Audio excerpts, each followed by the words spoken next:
Hello everyone, welcome back. This is Manolis from Man United Fans Voice and Tottenham 0, Manchester United 3. And I must admit, life is so much better when your team wins. Going into the game against Tottenham Hotspurs, there were a lot of questions on how United would rebound after one of the worst losses in our club's history. If there was ever a more needed win in his managerial career, Solskjær got it against Spurs.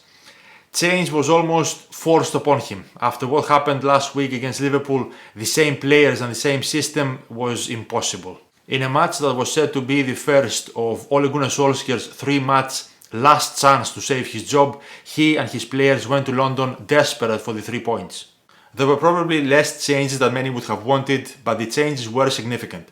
3 at the back, something that we haven't seen since the away win against Paris Saint-Germain back in 2019-2020. Varane's return was significantly needed. The McTominay and Fred combination again in the midfield, and for the first time Ronaldo and Cavani started together. The return of Rafael Varane could not have come at a better time, as our defense has been massively exposed since he has been out, and our defenders have been the main focus of negative criticism after allowing 12 goals in the last 3 games. A key factor for United's victory against Tottenham was the strength and stability displayed by the back line. The likes of Harry Maguire, Victor Lindelof, Rafael Varane, Luke Shaw and 𝗟𝗡𝗏𝗏 completely stopped any sense of Tottenham attack.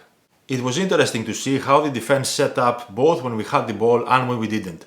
Out of possession, it was what you expected from a back 3 with defensive wingbacks.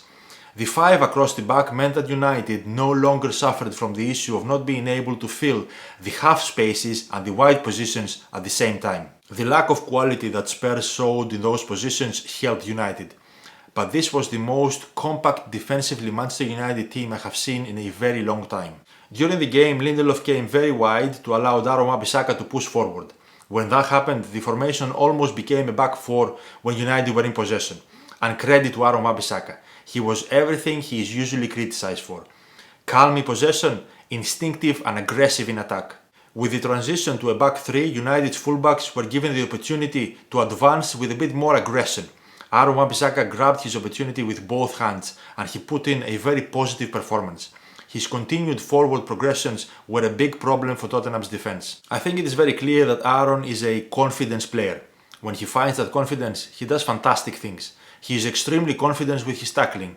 He just needs to find the same confidence with his attacking side. Rafael Varane is an amazing signing. The Frenchman has missed several games and his absence has been felt tremendously. His ability to command the defense and add some much needed calmness are simply incredible. That was United's second clean sheet in the last 22 games, and Tottenham finished the game with 0 shots on target, with their best chance getting cancelled by a magnificent sliding tackle from 𝗟𝗏𝗏𝗏. In the midfield, Scott McTominay was able to show the progressive runs that have become a trademark of his game now. Fred was solid for most parts of the game, but the one that looked more different was Bruno Fernandes. The main difference in Bruno's performance was that he was able to face the game from the number 8 position.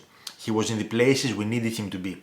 And in my opinion, that was mainly a result of him not running uncontrollably and many times needlessly to press high up the pitch.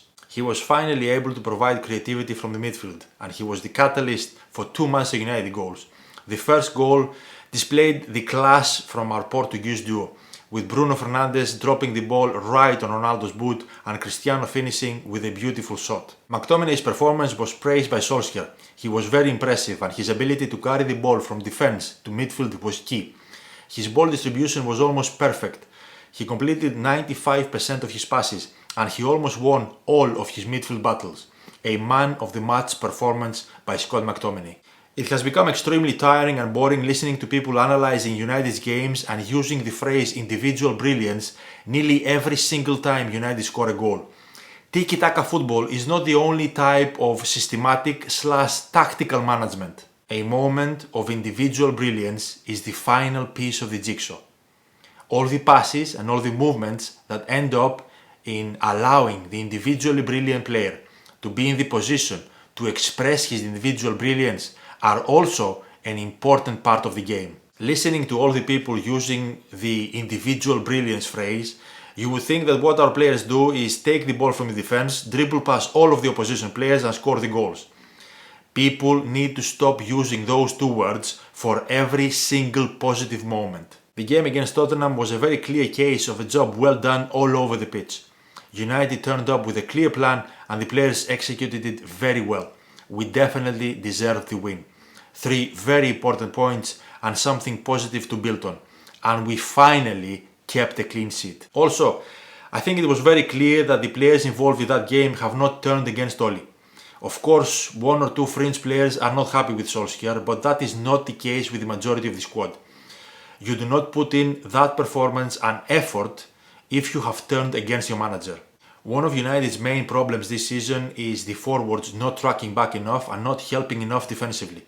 Luke Shaw and 𝗟𝗡𝗏𝗧 helped improve that and we looked decent defensively for the first time this season. If it keeps being successful, I think Solskjær will stick with this formation. But I don't believe it is his long-term plan if he remains as the manager, because the squad he's built is not based on this system. While it was very crucial for Solskjær and the squad to get an emphatic victory, the road ahead does not get any easier for United. Manchester United are set to face Atalanta in the midweek game on Tuesday, and then we face City in the Manchester Derby next weekend. And yes, Spurs weren't playing well coming into this game. But if United played in the same way we played against Leicester or Liverpool, even Tottenham would cut through us easily. Solskjær did good with setup, system and subs. Credit where it's deserved. Spot on with his formation, spot on with his team selection and spot on with his substitutions. And very well done to the players. After a very hard week, that was the perfect way to bounce back. But this now has to continue. It cannot be a one-off. Answering some of the rumours that have been coming out since the Liverpool game about Manchester United's dressing room, and which rumours a lot of people are using to base false opinions. It is completely natural for players to feel unhappy, upset, angry, disappointed when they are playing for a team who is underperforming and when they have just got humiliated by one of their biggest rivals. It is also completely natural for players who don't play to be unhappy with the manager about that. 99% of players who are bench regulars are unhappy with their manager. Those two things are just natural reactions from professional footballers who also happen to be human beings. It would be worrying if they weren't feeling/reacting in that way. It doesn't mean that there is a revolution happening in the Manchester United dressing room. It just means that footballers with personalities and egos are reacting as human beings. So stop trying to turn this into a soap opera. End of story. Saúl Ñíguez, Diogo Jota, Raheem Sterling, Fernandinho, Mahrez, they were all on the bench for Chelsea, Liverpool and City. Football is a squad game. Teams now need immense talent on their benches in order to compete.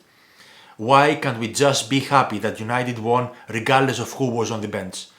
Would it be better if Van de Beek and Sancho had played but United lost or drawn? Yes, Tottenham are not a good team, but this was a good performance for United. You can only beat who is in front of you. Solskjær made the right changes before and during the game, the players responded, and this was a well-deserved 3-0 win. And the best part was our defensive improvement. Very refreshing to watch. Whether things improve enough that we can wait until the summer, only time can tell. But it is 100% understandable why United prefer to wait until then. The options are way better in the summer. The performances this season have been completely unacceptable, and there is no one who can argue otherwise. I have been very vocal about progression under Solskjær, but I will not support obvious regression. That being said, if you are not able to celebrate a good result or a good performance, then I suggest you find another hobby. If any other manager was in charge of United in that game, people would be calling it a masterclass. Regardless of if you like him or not, Solskjær got it spot on against Tottenham. With everything that has happened in the last few weeks, the next games are about managing to get the results and building back the team's confidence. Of course, there are obvious question marks and obvious worries about the formation that Ole used. For example, I worry about the fact that it only has one creative player in Bruno Fernandes, but as long as we get the 3 points, it is not the time for that. Although it shouldn't surprise me anymore, I can't help it. It has amazed me how many people who call themselves United fans wanted United to lose so Solskjær would get sacked. If you are one of those people, please unfollow me and answer me this question.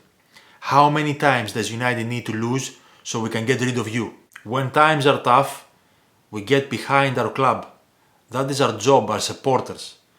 The media picked Ole apart last week. He responded, and so did the players. Roy Keane was right. Now we need to see that consistently from our very talented players. Of course, one good performance and one good result doesn't mean anything, and certainly none of our problems are solved. But you have to start somewhere. Tottenham is the start. I can't wait for the Atalanta game. Glory, glory, Man United.